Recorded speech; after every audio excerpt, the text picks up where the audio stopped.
그렇다면 3D 프린터의 출력을 위한 사전 준비로는 어떤 것들이 있나요? 사전 준비로는 온도 조건 및 장비의 청결 상태 등을 확인하여 출력하기 좋은 상태로 맞춰주는 작업이 필요합니다. 네, 3D 프린터에서 온도 조건은 또 매우 중요한 요소일 것 같은데요. 온도 조건에 대해 좀 더 자세히 알려주세요. FFF 방식 같은 경우엔 열과습성 수지를 녹이기 위한 온도 조건을 잘 살펴보아야 하고요. 히팅 베드도 적절한 온도가 필요하므로 반드시 확인해야 합니다. 물론 SLA 방식이나 SLS 방식에서도 온도 조건은 출력 전에 필수적으로 살펴봐야 하는 조건입니다. FFF 방식은 열을 이용해서 출력물을 출력하는 방식이니까 더더욱 온도 조건이 필수적이겠네요. 네, FFF 방식의 3D 프린터에서는 노즐의 온도와 히팅 베드의 온도가 아주 중요한데요. 3D 프린터별로 3D 프린터 내부의 온도를 설정해야 하는 경우도 있습니다. 강사님, 그럼 먼저 노즐 온도에 대해 알려주시겠어요? 노즐의 온도는 사용되는 필라멘트의 재질에 따라 달라지게 되는데요. 주로 ABS 재질과 PLA 재질의 필라멘트가 사용되고 있죠.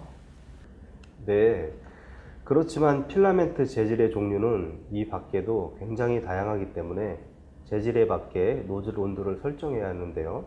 그 이유는 재질에 따라 녹는 점도 다르고 성형되기에 적합한 온도도 서로 다르기 때문입니다. 만약에 노즐의 온도가 너무 낮으면 어떻게 되나요? 고체 상태인 필라멘트가 당연히 제대로 용융되지 않아 노즐에서 잘 흘러나오지 않을 수 있습니다. 하지만 반대로 온도가 너무 높다면 필라멘트가 물처럼 흐물흐물 흘러나오고 소재가 타는 경우도 발생합니다. 그래서 출력 전에 필라멘트의 재질을 확인하고 또 필라멘트에 맞는 적정 온도를 설정하여 출력해야 하는 거군요. 자, 그렇다면 이제 SLA 방식과 SLS 방식의 온도 조절에 대해서도 알려주시겠어요? SLA 방식은 레이저를 이용해서 제품을 제작하기 때문에 FFF 방식에 비해 온도 조절에 대한 필요성이 덜한 편입니다. 하지만 광경화성 수지가 적정 온도를 유지해야 출력물의 품질이 좋아지기 때문에 수지를 보관하는 플랫폼의 용기가 일정 온도로 유지되도록 해야 합니다. 일정 온도라면 어느 정도의 온도를 말씀하시는 건가요? 네, 제조사의 장비에 따라 다르지만 약 30도씨 가량이 적절한데요. SLS 방식은 분말을 열 에너지를 이용하여 용융시켜서 융접하는 방식으로 보통 CO2 레이저 같은 레이저 열원이 많이 사용됩니다. 만약 레이저 온도가 너무 높으면 분말을 융접할 때 분말이 탈 수도 있겠네요. 네, 그러므로 분말 소재에 맞는 적정 온도를 설정해야 합니다.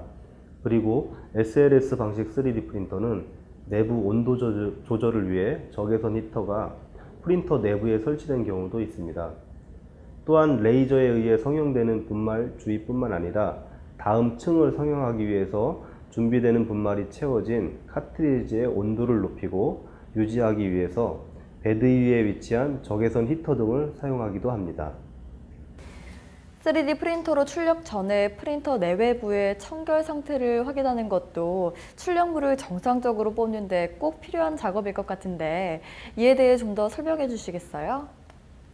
네, 만약 출력되는 3D 프린터 내부 공간이나 노즐 등에 이물질이 있거나 묻어있게 된다면 출력에 방해가 되므로 출력 전에 반드시 3D 프린터의 내외부 청소를 해주셔야 합니다.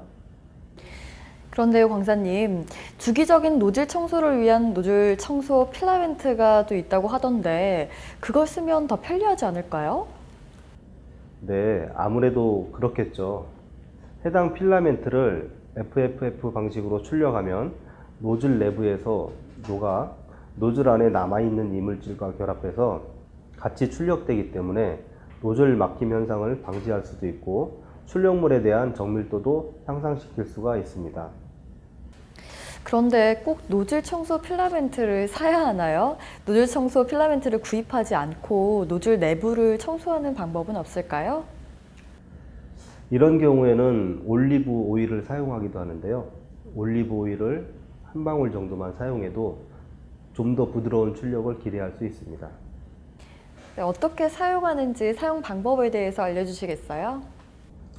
만약 필라멘트가 헤드에 물려 있는 경우라면 바늘이나 클립 등 표면이 깨끗한 도구를 이용해서 헤드에 물려 있는 필라멘트에 붙여서 오일이 필라멘트를 타고 노즐 내부로 흘러 들어가게 할 수 있습니다. 그렇군요. 필라멘트를 헤드에 물리기 전이라면 어떻게 하나요?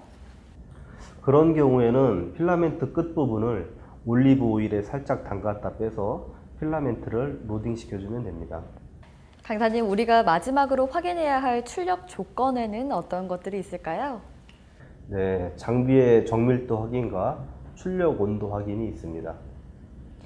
요즘 3D 프린터들의 정밀도는 날이 갈수록 발전하고 있는 추세인데요. 심지어 레이어의 두께를 마이크로 단위까지 설정이 가능할 정도로 설계한 물체를 거의 오차 없이 출력할 수 있다고 하더라고요. 하지만 FFF 방식 같은 경우에는 다른 3D 프린터 방식들에 비해서 정밀도가 조금 떨어지는 편입니다. 특히 고체 기반의 소재를 사용하는 방식으로 조립 형태의 물체를 만들 경우에는 출력 공차를 줘야만 조립이 가능하지, 물체 사이즈에 딱 맞게 출력을 한다면 조립이 되지 않는 경우도 발생합니다. 그 이유가 뭘까요? 고체 기반의 소재를 사용하는 방식에서는 노즐에서 필라멘트가 압출되어 재료가 압출되는 방식인데요. FDM의 방식상 원하는 곳에 노즐이 재료를 토출한다 하더라도 노즐의 지름과 재료가 나와서 퍼지는 정도에 따라 오차가 발생하게 됩니다. 그리고 온도 설정은 3D 프린터를 동작하기 위한 중요 요소 중에 하나입니다. 소재별로 적절한 온도를 설정해서 출력할 수 있도록 해야 합니다.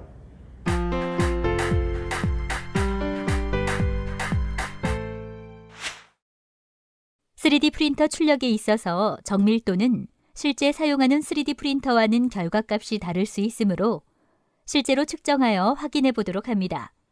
먼저 수평의 길이를 확인합니다. 각 변의 길이가 10mm인 정육 면체 조각 10개를 설계하여 3D 프린터로 출력한 다음 수평의 길이를 측정하면 어떻게 될까요? 그 결과 설계한 것보다 더 긴 정육 면체의 길이가 나오는 것을 확인할 수 있습니다. 따라서 조립을 하기 위해서는 원하는 길이보다 작은 길이로 설정하고 뽑아야 원하는 결과값이 나오게 됩니다.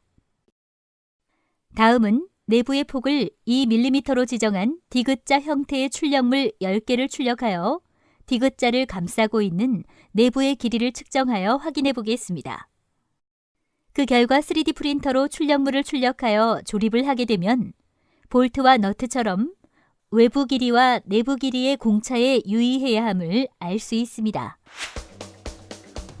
사전 준비 및 최종 확인의 중요 내용을 다시 한번 짚어보겠습니다. 3D 프린터의 출력을 위한 사전 준비로는 온도 조건 및 청결 상태를 확인해야 하며, 마지막으로 장비의 정밀도 및 온도를 확인하여 출력 조건을 최종적으로 확인합니다.